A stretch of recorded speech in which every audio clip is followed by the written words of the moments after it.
everyone, it's me, Boss Wallen, and bago ang lahat, don't forget to follow me here on YouTube channel and sa lahat ng mga social media ko, Spotify, Trends, TikTok, Facebook, and Instagram.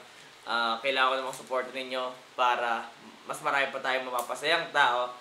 And yun nga, bago ang lahat, magsastart na po yung podcast ko. Nakikita nyo po sa likod. So, okay na po yung interface, yung mic. So, follow me on my Spotify. I'm gonna start my own podcast soon. Doon ko na lang, doon ko i-share sa inyo mga sarili ko. Ang dami. So, yung behind na pagiging content creator ko, sino po ba talaga si Boss Wallen behind ng pagiging content creator.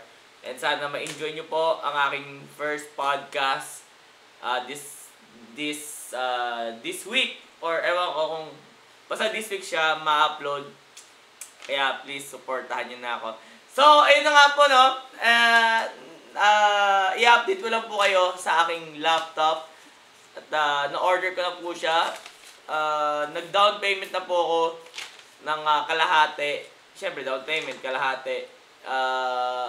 Neto. Ang binili ko po is MacBook Air. Dapat ang inipon namin is Asus ZenBook. Kaso inisip ko kasi pangarap ko talaga magkaroon ng laptop na MacBook. Dati pa since college. Wala, sobrang mahal kasi niya, hindi ko pa afford. Pero ngayon na meron na akong chance na magkaroon ng MacBook, kaya ginrab ko na yung opportunity. Kaya ang ano ko po, ang specs kasi na ginawa ko, kaya mapapatagal siya, guys.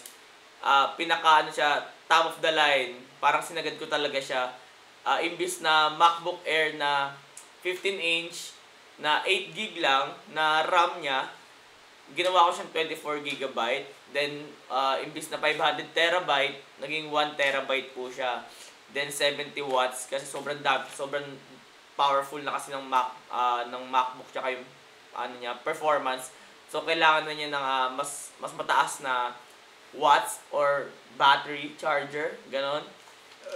Kaya kinost-customize na siya. So sabi daw nila aabutin siya ng 1 to 2 months bago daw siya ma-receive. So nag-start po ako bumili noong April 26 at siguro sana end ng May ma-receive na natin yung MacBook Air. Then i-unboxing ko naman sa inyo. Then tas ang nakasuot dito is midnight. So i-search nyo lang po sa YouTube kung ano yung mga itsura niya ng MacBook Air na midnight na 15-inch. Then nag-order na rin ako sa Lazada ng mga case.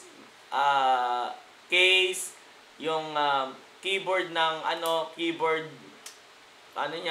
cover para hindi madumi yung keyboard. Ano ba? MacBook lang yan laptop sleeves. Ayoko na mismong cover, talagang yung case talaga. Sabi daw nila hindi daw required na magkaroon daw ng case yung MacBook kasi daw masisira yung screen. So mas maganda daw pag sleeves lang, yung parang sinusuksok, ganon. Then, ayun, gusto ko lang sana magpasalamat sa inyo sa mga nagtatanong po kamusta na yung laptop. Yun na po, hinihintay ko na lang po dumating kasi magagaling pa siya sa Singapore ata or US. Di ko alam kung sino yung pinakamalapit na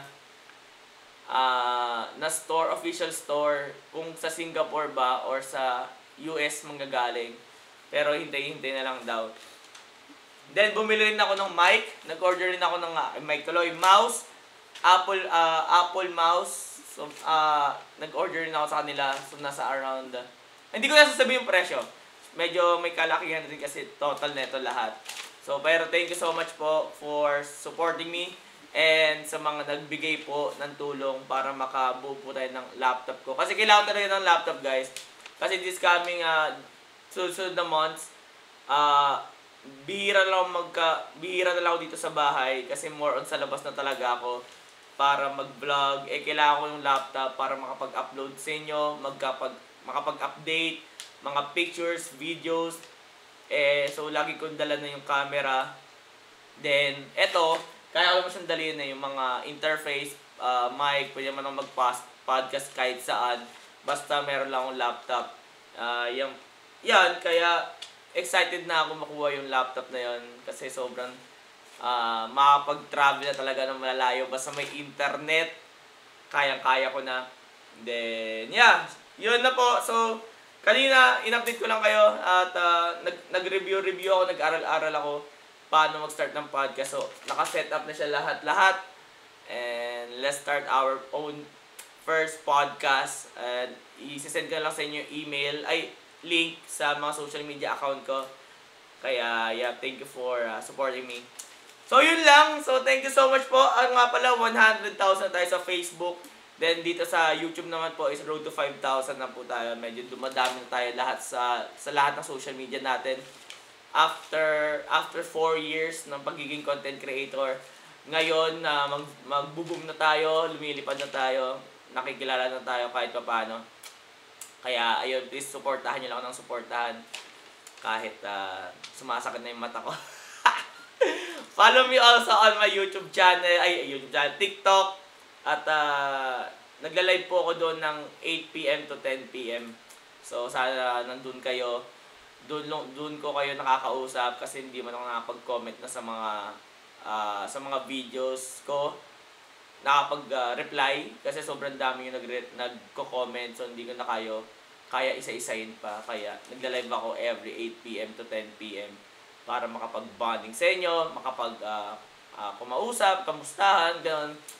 Kaya, ayun. So, thank you so much po. Again, wala nang cut-cut to. Gusto ko lang sana magpasalamat sa inyo na waiting na lang po tayo sa laptop.